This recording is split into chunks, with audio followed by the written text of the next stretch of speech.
Having a Honda with a Hellcat engine, of course, going to bring up some problems. And if you remember that big old front-wheel drive burnout you saw this car do, well, first, that's really old when I first completed the swap at the end of 2022. And if you don't know, this is rear-wheel drive now, so let me make that clear. But when I did that front-wheel drive burnout, that actually was one of the reasons why the first transmission broke. Oh! Till this day, I get a lot of questions about how do I keep a front-wheel drive with a Hellcat engine? Well, of course, I didn't use the stock Hellcat transmission at the time. I used the different one, and we even gotta talk about it. It was a dumb move, and within 3 days after finishing the build, transmission broke. So it was down for months and months, and then 3 months later, I got it back. It's rear-wheel drive now, and I was being a lot more careful with it.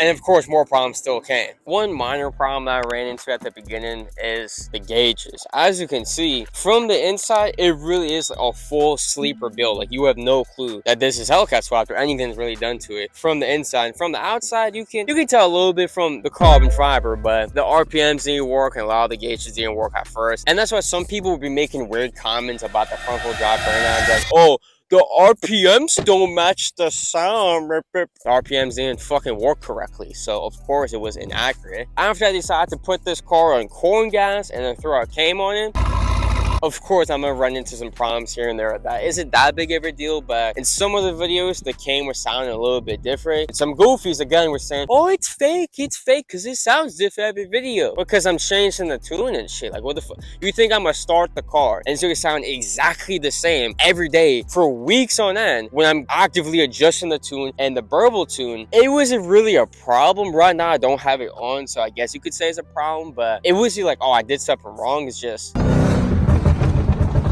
it sounds like gunshots, like it's way too loud. I can't keep that on normally. Another problem I ran into is the tires. As you can imagine, putting 1,000 horsepower engine in any car is gonna burn some rubber. I'm very responsible, and I don't like to burn rubber very frequently because tires are expensive. Like, you think I'm gonna sit here and just buy a new tire like every day? Like, that's one of the reasons why you don't be seeing a bunch of burnouts from the Hellcord. Even though I know you all want to see the people rear-wheel drive burnouts and shit, but it's not yet. And a really big problem I have with this car is that I can't really race many people because most people already know, like, as soon as you just drive by and you hear it, like, oh, this is clearly a car that's gonna gap the fuck out of me. And most of the time, Hellcat just be dodging. Like, I was really out of meet the other day, and a Hellcat pulled up, and there was a huge crowd of everyone saying, Hellcord versus Hellcat, let's see it. And the Hellcat dodged. It's not stopped.